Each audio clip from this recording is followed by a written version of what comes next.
So we're now at Season 8, the second to use the Earthbound setting, and the one to introduce one of the show's most notable villains. With another season opener written by Robert Holmes, with the Autons making a quick return to the show. We've also got a few new characters who will become mainstays for the show. So let's get into the serial. So let's begin by talking about the changes from the previous season, beginning with the companion. So as explained in the previous review, Liz's final serial would turn out to be Inferno, with it being revealed that she left UNIT to return to Cambridge. This being a throwaway line of dialogue, but one that isn't subtle about Liz not working as intended. What you need, Doctor, is someone to pass you your test tubes and to tell you how brilliant you are. It's kind of funny that the show openly admits that this is basically all the companion is at this point in the show. The new companion is introduced before we learn that Liz has left, that being Josephine Grant, or Jo for short. Unlike with Liz, who was a scientist, Jo is a lot more clumsy, with her immediately getting on the Doctor's bad side by ruining his welding. Her entire introduction scene is pure gold though, with the Doctor thinking she's the tea lady before the shock that she's his new assistant. It's a very different companion introduction, and I think it works to make Jo feel different to her predecessors. It's also the first time a companion has been introduced as a companion from the start, instead of being an incidental character for the story who turns out to be the new companion. I'll talk more about Jo later as she gets into a lot of trouble throughout the serial, but also gets to do quite a bit which begins to show off her range. One thing I want to note before moving on to our next character is this scene is also introduces the dematerialisation circuit, which will become important in this era of the show, but also serves as the main reason for why the TARDIS cannot take off.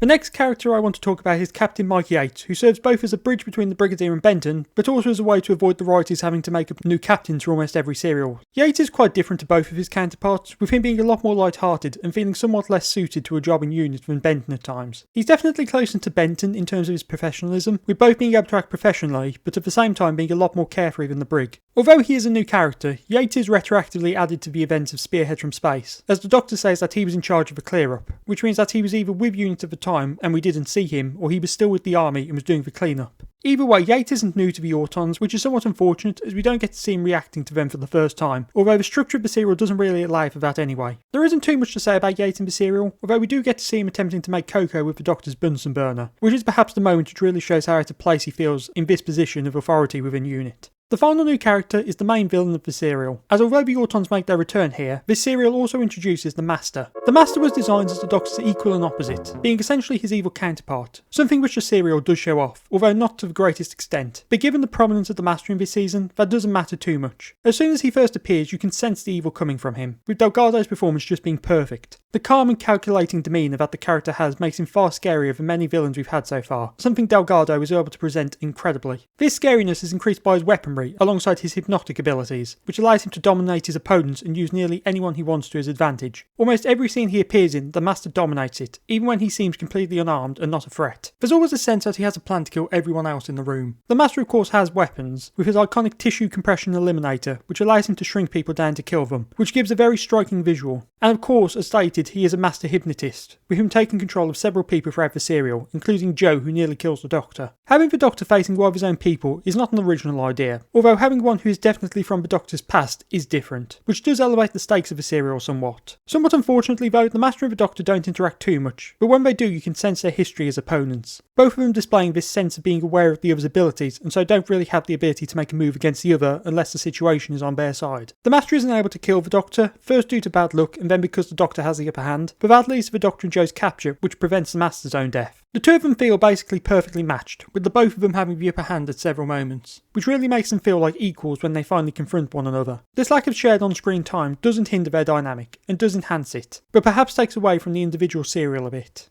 The serial sees the return of the Autons, which apparently was something asked of Holmes rather than his own decision, and something he doesn't like to do, as he doesn't like to revisit past villains. This decision was probably made both due to their popularity, and since the serial was also introducing the Master, so having a returning villain alongside him would have allowed more screen time to be focused on him, rather than establishing a new threat. The Autons themselves aren't as well used as in Spearhead, which is to be expected, as they're the secondary antagonists. The Autons themselves aren't that scary looking, with them not resembling mannequins, instead just look weird, although they do often wear masks which hide this fact, with some wearing outfits for a promotional stunt where they're giving away plastic flowers, and two disguised as police officers, something which got the BBC in trouble, as according to Barry Letts, Scotland Yard phoned the corporation, asking them not to present the police as scary again, as to avoid ruining their image with young people. While the Autons aren't as prominent, they do get some updates in terms of their abilities. Notably they are able to speak, but they also take many different forms. We have a little troll creature which wakes up in high temperature temperatures, a killer chair which operates on command, the plastic being used for a telephone cable so it can be used to try to kill the Doctor, and the flowers which are dandelions that are able to suffocate people when given the radio command. These new abilities really make them feel more dangerous than before, with them being able to strike in more ways than just as mannequins. The Nestines themselves aren't a big part, with only one sphere being present during the events, with it being one of the same ones from Spearhead. How the Master comes to have the Nestine is very stupid, as Unit loaned it out for an exhibition, which is where it was stolen from. It's such a stupid story decision to have this be the reason, as it really takes away from the seriousness and professionalism of Unit. Fortunately, the serial doesn't dwell on this, but it's just such an odd decision to get the plot going.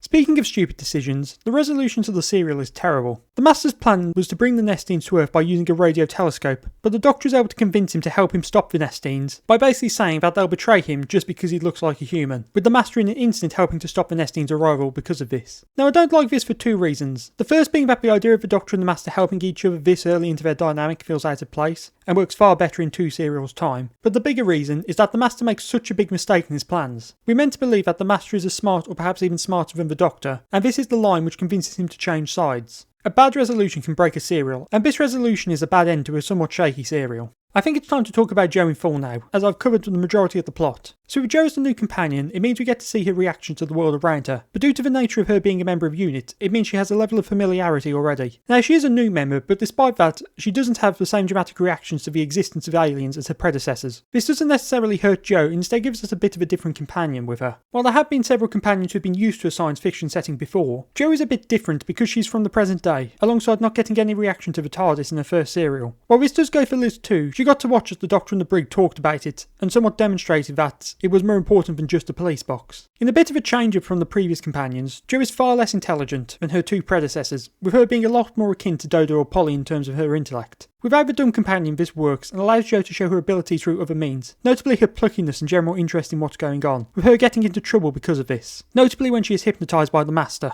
Due to there being so many characters introduced in this serial, it means that she doesn't get that much time to shine, but does well with what she's got, and has potential going forward as a companion that is a bit clumsier and younger. Let's move to the returning characters now, which is really only the Doctor and the Brigadier. Starting with the Brig, he's used a bit less in this serial than in the previous season, mostly because of the introduction of Yates. With Yates present, it means there could always be someone on the field above Benton, which leads to the Brig spending more time behind a desk. Although during filming, Nicholas Courtney had an attack of depression, which almost certainly contributed to this reduced presence. Despite this, he still gets a lot of good scenes. Other than the talking scenes with the Doctor and others, he gets a bit of action while rescuing the Doctor from the Autons in episode 3. Benton I'll quickly mention as being there. With Yates' presence, it means that the screen time problem with the Brig is worse for Benton, with him barely being present. Finally for the Doctor, who's as great as the last season, with almost all of his traits on display here. We get a bit of action and a lot of scientific scenes, with him examining the Auton creations alongside trying to repair the TARDIS. He's more humorous than in the last season, which is something which goes generally for this season, which is more humour than the last season, which was a lot more adult in feeling, with everything being played straight with a darker tone. His intro scene where he's singing and not succeeding in his repairs is very akin to the Bessie scene from the previous season, but that more upbeat nature does stick around for the entire thing, with him taking things seriously when in the field. We also get to see a bit more of his relationship with the Time Lords, as apart from the Master being introduced, there is also another Time Lord who makes a brief appearance to warn the Doctor about the Master. The Time Lord in question is just a random one from the serial, who references the Doctor's trial, but the expanded universe would make him one of the Time Lords of the Doctor's trial, being the Time Lord played by Trevor Martin. Having a Time Lord appear in a more casual environment does add to them as a species, but also how the Doctor differs to them. Some of the best moments for the Doctor in this serial are the humorous ones, which really show the lighter tone to him, which was played secondary to his more serious side in the previous season.